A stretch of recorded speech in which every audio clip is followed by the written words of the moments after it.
ಈಗ ಕಾಂಗ್ರೆಸ್ ಪಕ್ಷದಲ್ಲಿ ಮುಕ್ತವಾಗಿ ಹೇಳ್ತಕ್ಕಂಥ ಹಕ್ಕು ಪ್ರತಿಯೊಂದು ಕಾಂಗ್ರೆಸ್ ಕಾರ್ಯಕರ್ತರಿಗೂ ಇದೆ.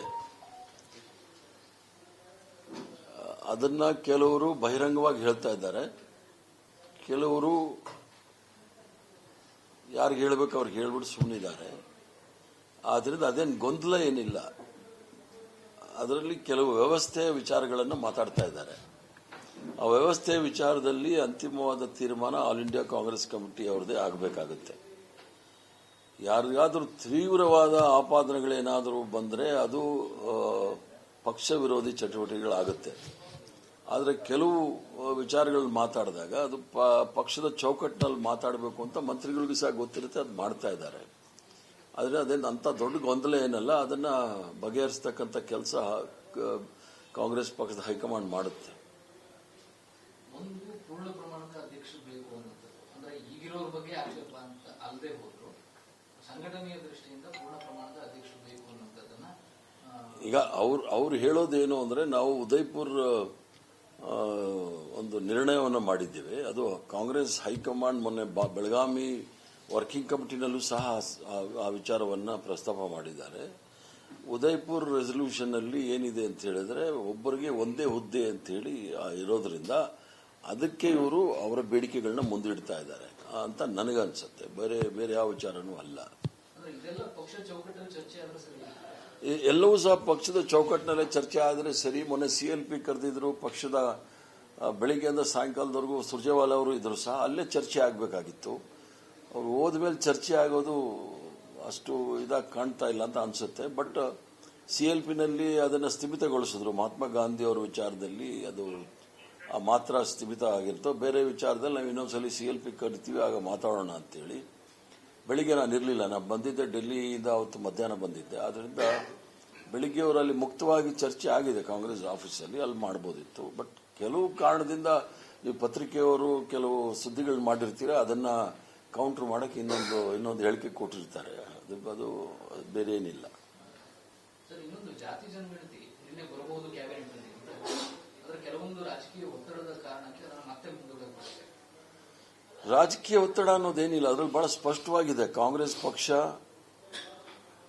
ಈಗ ನಾವು ಚುನಾವಣೆಗೆ ಹೋದಾಗ, ಅಸೆಂಬ್ಲಿ ಚುನಾವಣೆ ಹೋದಾಗಲೂ ಸಹ ಕಾಂಗ್ರೆಸ್ ಪಕ್ಷದ ಪ್ರಣಾಳಿಕೆಯಲ್ಲಿ ಬಹಳ ಸ್ಪಷ್ಟವಾಗಿದೆ, ನಾವು ಜಾತಿ ಗಣತಿ ಮಾಡ್ತೀವಿ ಅಂತ ಹೇಳಿ. ಮತ್ತು ಲೋಕಸಭಾ ಚುನಾವಣೆಗೆ ಹೋದಾಗಲೂ ಸಹ, ಹೋದ ವರ್ಷ ಅದರಲ್ಲೂ ಸಹ ಸ್ಪಷ್ಟವಾಗಿ ರಾಹುಲ್ ಗಾಂಧಿ ಅವರು ಹೇಳಿದರು, ನಾವು ಜಾತಿ ಗಣತಿ ಮಾಡೇ ತೀರ್ತೀವಿ ಅಂತ ಹೇಳಿ. ಆದ್ರಿಂದ ಅದನ್ನು ಯಾರೂ ಸಹ ನಿಲ್ಲಿಸಲಿಕ್ಕೆ ಆಗೋದಿಲ್ಲ. ಯಾವ ಕಾರಣಕ್ಕೋಸ್ಕರ ಮುಂದೂಡಿದ್ದಾರೆ ಅಂತ ಹೇಳಿ ನೀವು ಯಾರಾದರೂ ಮಂತ್ರಿಗಳು ಇಲ್ಲ ಮುಖ್ಯಮಂತ್ರಿ ಕೇಳಿದ್ರೆ ಉತ್ತರ ಸಿಗಬಹುದು. ನಾನಾದರೂ ಒಬ್ಬ ಕಾಂಗ್ರೆಸ್ ಪಕ್ಷದ ಸದಸ್ಯನಾಗಿ, ಕಾರ್ಯಕರ್ತನಾಗಿ ಹೇಳಬೇಕಂದ್ರೆ ಯಾರೂ ಸಹ ತಡಿಲಿಕ್ಕಾಗೋದಿಲ್ಲ.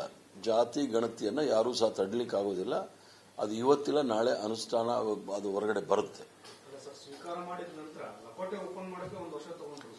ಅಲ್ಲ, ಅದಾಗಿ ಬಹಳ ವರ್ಷ ಆಯ್ತು. ಈಗ 2017ರಲ್ಲಿ ಅದು ಜಾತಿ ಗಣತಿ ಮುಗಿದಿದೆ. ಈಗ 3, 5, 3, 8 ವರ್ಷ ಆಗೋಯ್ತು. ಅದು ಇನ್ನು ಯಾವ ಸ್ಥಿತಿನಲ್ಲಿದೆ ಅಂತ ಗೊತ್ತಿಲ್ಲ. ಅದೇನೇ ಇದ್ರೂ ಸಹ ಕಾಂಗ್ರೆಸ್ ಪಕ್ಷದ ಪ್ರಣಾಳಿಕೆನಲ್ಲಿ ನಾವೇನೇನು ಹೇಳಿದ್ದೀವಿ ಅದನ್ನ ನಾವು ಅನುಷ್ಠಾನಕ್ಕೆ ತರ್ತಕ್ಕಂಥ ಕೆಲಸ ನಾವು ಮಾಡಬೇಕಾಗುತ್ತೆ. ಸರ್ಕಾರನೂ ಮಾಡಬೇಕಾಗುತ್ತೆ, ಪಾರ್ಟಿನೂ ಮಾಡಬೇಕಾಗುತ್ತೆ. ಅದನ್ನ ನಾವು ಚರ್ಚೆ ಮಾಡಬೇಕಾಗುತ್ತೆ. ಯಾಕಂದ್ರೆ ಕೇವಲ ಜಾತಿ ಗಣತಿ ಒಂದೇ ಅಲ್ಲ, ಕೃಷಿ ಕ್ಷೇತ್ರ ಭೂ ಸುಧಾರಣೆ ಕಾನೂನನ್ನು ಸಹ ಕೇಂದ್ರ ಸರ್ಕಾರದವರು ವಾಪಸ್ ತೆಗೆದುಕೊಂಡ್ರೂ ಸಹ ಕರ್ನಾಟಕ ರಾಜ್ಯದಲ್ಲಿ ನಾವು ಇನ್ನೂ ತೆಗೆದುಕೊಂಡಿಲ್ಲ. ಮತಾಂತರ ಮಸೂದೆಯನ್ನ ಇವರು ಪಾಸ್ ಮಾಡಿಕೊಂಡ್ರು, ಇವರ ಸಂಖ್ಯೆ ಇತ್ತು ಅಂತ ಹೇಳಿ ಅದನ್ನು ವಾಪಸ್ ತೆಗಿತೀವಿ ಅಂತ ಹೇಳಿದ್ವಿ, ಅದನ್ನಿನ್ನೂ ನಾವು ಮಾಡಿಲ್ಲ. ಅದರ ಜೊತೆಗೆ ರಾಷ್ಟ್ರೀಯ ಶಿಕ್ಷಣ ನೀತಿನಲ್ಲೂ ಸಹ ಯಾವುದೇ ರಾಜ್ಯದಲ್ಲಿ ಚರ್ಚೆಗಳಾಗಿಲ್ಲ, ಪಾರ್ಲಿಮೆಂಟ್ ಅಲ್ಲಿ ಚರ್ಚೆ ಆಗಿಲ್ಲ. ನಾವು ಮಾತ್ರ ವಿಧಾನ ಪರಿಷತ್ತಿನಲ್ಲಿ ರಾತ್ರಿ 12:30 ಗಂಟೆವರೆಗೂ ಸಹ ಚರ್ಚೆ ಮಾಡಿದ್ದೀವಿ. ಆ ವಿಚಾರದಲ್ಲೂ ಸಹ ಕ್ರಮ ತೆಗೆದುಕೊಳ್ಬೇಕಾಗುತ್ತೆ. ಕೆಲವು ಬಹಳ ಮಹತ್ವವಾದ ಜಾಗದಲ್ಲಿ ಈಗಲೂ ಸಹ RSSನ ಪದಾಧಿಕಾರಿಗಳು ಇರ್ತಕ್ಕಂಥದ್ದು ನಮ್ಮ ಗಮನಕ್ಕೆ ಬಂದಿದೆ. ಅದರ ಜೊತೆಗೆ ಜಾತಿ ಗಣತಿ 4 ವಿಚಾರ ಬಹಳ ಪ್ರಮುಖವಾಗಿ ನಾವು ಈಗ ಬರೀ ಗ್ಯಾರಂಟಿನಲ್ಲಿ ಮುಳುಗೋಗ್ಬಿಟ್ಟಿದ್ದೀವಿ. ಗ್ಯಾರಂಟಿ ನಾವು ಹೇಳಿದ್ವಿ, ಅದನ್ನು ಮಾಡ್ತಾ ಇದ್ವಿ ಅಂತ ಹೇಳಿ ಅಷ್ಟರಲ್ಲೇ ಇದ್ದೀವಿ ವಿನಃ ಈ ವಿಚಾರಗಳಲ್ಲಿ ಯಾರೂ ಸಹ ಗಂಭೀರವಾಗಿ ತೆಗೆದುಕೊಳ್ತಾ ಇಲ್ಲ. ಕರ್ನಾಟಕದ ಹಿತದೃಷ್ಟಿಯಿಂದ ಭೂ ಸುಧಾರಣೆ ಕಾನೂನು ಏನು ಭಾರತೀಯ ಜನತಾ ಪಾರ್ಟಿ ತೆಗೆದುಕೊಂಡಿದ್ರು ಅದನ್ನ ನಾವು ರಿವರ್ಸ್ ಮಾಡಬೇಕಾಗತ್ತೆ. ಮತಾಂತರ ಕಾಯ್ದೆಯನ್ನ ಏನು ಭಾರತೀಯ ಜನತಾ ಪಾರ್ಟಿಯವರು ಅದನ್ನ ಪಾಸ್ ಮಾಡಿಕೊಂಡಿದ್ರು ಅದನ್ನು ರದ್ದು ಮಾಡಬೇಕಾಗತ್ತೆ. ರಾಷ್ಟ್ರೀಯ ಶಿಕ್ಷಣ ನೀತಿ ಬಗ್ಗೆ ನಾವು ಈಗಾಗಲೇ ರಾಜ್ಯ ಶಿಕ್ಷಣ ನೀತಿ ಅಂತ ತಂದಿದ್ದೀವಿ. ಯಾರ್ಯಾರು ಸಂಘ ಪರಿವಾರ ಜೊತೆ ಸಂಬಂಧ ಇಟ್ಕೊಂಡಿದ್ದಾರೆ ಅವ್ರನ್ನೆಲ್ಲ ಹೊರಗಡೆ ಇಡತಕ್ಕಂಥ ಕೆಲಸ ಆಗಬೇಕು ಮತ್ತು ಜಾತಿ ಗಣತಿ ಆಗಬೇಕು. ಇದು 4 ಮಹತ್ವವಾದ ವಿಚಾರಗಳನ್ನು ಪಕ್ಷ ಮತ್ತು ಮಂತ್ರಿಮಂಡಲ ಅದನ್ನು ಚರ್ಚೆ ಮಾಡಿ ಅದನ್ನ ಯಾವ ರೀತಿ ಅನುಷ್ಠಾನಕ್ಕೆ ತರಬೇಕು ಅನ್ನೋದನ್ನ ಯೋಚನೆ ಮಾಡಬೇಕೆ ವಿನಃ ಬಾಕಿ ವಿಚಾರ ಎಲ್ಲ ಸೆಕೆಂಡರಿ ಅಂತ ನನಗೆ ಅನ್ಸುತ್ತೆ. ಒಕ್ಕಲಿಗ ಮತ್ತು ಲಿಂಗಾಯತ ಸಮುದಾಯದ ನಾಯಕರು ಈ ಜಾತಿ ಜನಗಣತಿ ವಿಚಾರವನ್ನು ಬ್ಲಾಕ್ ಮಾಡ್ತಿದ್ದಾರೆ ತಾವು ಹೋಗ್ತೀರಾ ಸರ್? ಈಗ ಅದು ಯಾರು ಬ್ಲಾಕ್ ಮಾಡ್ತಾ ಇದ್ದಾರೆ ಅಂತ ನನಗೆ ಗೊತ್ತಿಲ್ಲ. ಅದು ಒಕ್ಕಲಿಗರಿರ್ಬೋದು, ಲಿಂಗಾಯತರಿರ್ಬೋದು, OBCಗಳಿರ್ಬೋದು, ದಲಿತರಿರ್ಬೋದು, ಅಲ್ಪಸಂಖ್ಯಾತರಿರ್ಬೋದು, ಎಲ್ಲರೂ ಸಹ ಪಾರ್ಟಿ ಪಕ್ಷದ ಚೌಕಟ್ಟಿನಲ್ಲಿ ಇರ್ತಕ್ಕಂಥ ಪ್ರಣಾಳಿಕೆಯನ್ನು ಒಪ್ಪಬೇಕಾಗುತ್ತೆ. ಪ್ರಣಾಳಿಕೆಯಲ್ಲಿ ಇರ್ತಕ್ಕಂಥದ್ದು ಒಪ್ಪೋದಿಲ್ಲ ಅಂತಾಗ ಆ ಪ್ರಶ್ನೆ ಬೇರೆ. ಅದನ್ನು ಯಾವ ಥರ ವಿಚಾರ ಮಾಡಬೇಕು ಆ ಥರ ಮಾಡಬೇಕಾಗುತ್ತೆ. ಯಾವ ಜಾತಿಯವರು, ಯಾವ ಧರ್ಮದವರು, ಯಾವ ಬಣ್ಣದವರು, ಯಾವ ಪ್ರಾಂತದವರು ವಿರುದ್ಧ ಮಾಡ್ತಾ ಇದ್ದಾರೆ ಅಂತ ಹೇಳಿ ಅದು ಕ್ಯಾಬಿನೆಟ್ಗೆ ಬಂದರೆ ತಾನೇ ಗೊತ್ತಾಗೋದು ಯಾರು ಪರ ಇದ್ದಾರೆ ಯಾರು ವಿರುದ್ಧ ಇದ್ದಾರೆ ಅಂತ. ಅದು ಆಗೋಗ್ಲಿ, ಅದಕ್ಕೇನು ಭಯ ಬೀಳ್ತಕ್ಕಂಥದ್ದು ಏನು ವಿಚಾರ ಇಲ್ಲ.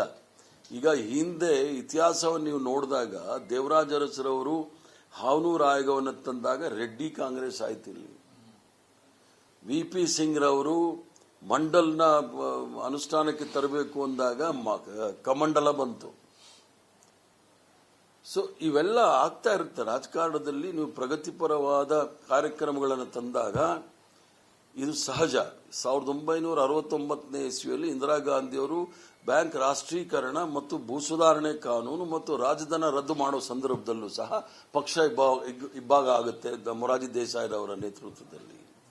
ಆದ್ರಿಂದ ರಾಷ್ಟ್ರದ ಹಿತದೃಷ್ಟಿಯಿಂದ ನೀವು ತೆಗೆದುಕೊಂಡಾಗ ಸ್ವತಂತ್ರ ಬಂದಾಗ ಅದು ಅಷ್ಟು ಎಲ್ರಿಗೂ ಸಹ ಸ್ವತಂತ್ರ ಸಿಕ್ಕಿದಂತೇಳಿ ಅಂಬೇಡ್ಕರ್ ಅವರು ಹೇಳಿದ್ರಲ್ಲ, ಸಾಮಾಜಿಕ ಸ್ವಾತಂತ್ರ್ಯ ಸಿಕ್ಕಿದಾಗ ಮಾತ್ರ, ಈಗ ರಾಜಕೀಯ ಸ್ವಾತಂತ್ರ್ಯ ಸಿಕ್ಕಿದೆ, ಸಾಮಾಜಿಕ ಮತ್ತು ಆರ್ಥಿಕ ಸ್ವಾತಂತ್ರ್ಯ ಸಿಕ್ಕಿದಾಗ ಮಾತ್ರ ಸಮಾಜದಲ್ಲಿರ್ತಕ್ಕಂಥ ಕಟ್ಟಕಡೆಯ ವ್ಯಕ್ತಿಗೂ ಸಹ ಸರ್ಕಾರದ ಸೌಲಭ್ಯಗಳು, ಸೌಕರ್ಯಗಳು, ಅನುಕೂಲಗಳು ಸಿಗುತ್ತೆ ಅನ್ನೋದು ಅವ್ರು ಹೇಳಿರ್ತಕ್ಕಂಥದ್ದು. ಮಹಾತ್ಮ ಗಾಂಧಿಯವರು ಅದೇ ಹೇಳಿದ್ದಾರೆ. ಆದ್ರಿಂದ ಅದನ್ನ ಬರಬೇಕಾದ್ರೆ ಇದು ಕಾಂಗ್ರೆಸ್ ಪಕ್ಷ ಯಾವುದೋ ಇದು ಕೇವಲ ಕ್ಷೇತ್ರೀಯ ಪಕ್ಷಗಳಲ್ಲ. ಆದ್ರಿಂದ ಜವಾಬ್ದಾರಿ ಜಾಸ್ತಿ ಕಾಂಗ್ರೆಸ್ ಪಕ್ಷದಲ್ಲಿದೆ. ಕಾರ್ಯಕ್ರಮಗಳನ್ನು ಅನುಷ್ಠಾನಕ್ಕೆ ತರಬೇಕು. ಅದಕ್ಕೆ ತರಕ್ಕೆ ಏನೇನು ಪ್ರಯತ್ನ ಮಾಡಬೇಕು ಅದು ನಾವು ಮಾಡ್ತೇವೆ. ಪರಿಷತ್ ಕಲಾಪದಲ್ಲಿ ಪ್ರತಿಧ್ವನಿಸಿದೆ ಕಣ್ಣೀರ ಖಾನಾಪುರ. ರಿಪಬ್ಲಿಕ್ ಕನ್ನಡ ಸುದ್ದಿವಾಹಿನಿ ತಂಡ ಕಣ್ಣೀರ ಖಾನಾಪುರ ಅಭಿಯಾನದ ಮೂಲಕ ಒಂದು ಗ್ರೌಂಡ್ ರಿಪೋರ್ಟ್ ಮಾಡಿ ಕಾಡಂಚಿನ ಜನರ ಬದುಕು ಬವಣೆಯನ್ನು ತೆರೆದಿಟ್ಟಿದೆ. ಒಂದ್ಸಲಿ ವೋಟಿಂಗ್ ತಗೊಂಡ್ರೆ ಕೆಲಸ ಮುಗಿದ್ರಿ ಸರ್. ಹೆಣ್ಮಕ್ಳು ರಾತ್ರಿ ಹೊರಗಡೆ ಹೋಗೋದಕ್ಕೆ ಭಯ ಪಡ್ತಾರೆ. ಹೆಸರಿಗಷ್ಟೇ MLAಗಳು ರೊಕ್ಕ ಮಾಡ್ಕೊಂಡು ಹೊಂಟಾರ. ಜನರನ್ನ ಈ ರೀತಿ ಸ್ಟ್ರಕ್ಚರ್ಗಳ ಮೂಲಕ ತೆಗೆದುಕೊಂಡು ಹೋಗ್ತಾರೆ ಅಂತ ಹೇಳಿದ್ರೆ ನಮಗೆ ನಾಚಿಕೆ ಆಗಬೇಕು. ಒಂದೊಂದು ಪರಿವಾರಕ್ಕೆ 15 ಲಕ್ಷ ರೂಪಾಯಿ ಕೊಡ್ತೇವೆ. ಶಿಫ್ಟ್ ಮಾಡುವಂಥದ್ದಕ್ಕೆ ಸರ್ಕಾರ ಅನುಮೋದನೆ ಕೊಡ್ತದೆ ಅನ್ನುವಂಥ ಭರವಸೆಯನ್ನು ಕೊಟ್ಟಿದ್ದೇನೆ. ನಾವು ನಿರಂತರವಾಗಿ ಕಣ್ಣೀರ ಖಾನಾಪುರ ಅನ್ನೋ ಶೀರ್ಷಿಕೆ ಅಡಿಯಲ್ಲಿ ಮಾಡಿದಂತ ವರದಿ ಮ್ಯಾಸಿವ್ ಇಂಪ್ಯಾಕ್ಟ್ ಆಗಿದೆ. ರಿಪಬ್ಲಿಕ್ ಕನ್ನಡ, ಇದು ನಿಮ್ಮ ಧ್ವನಿ.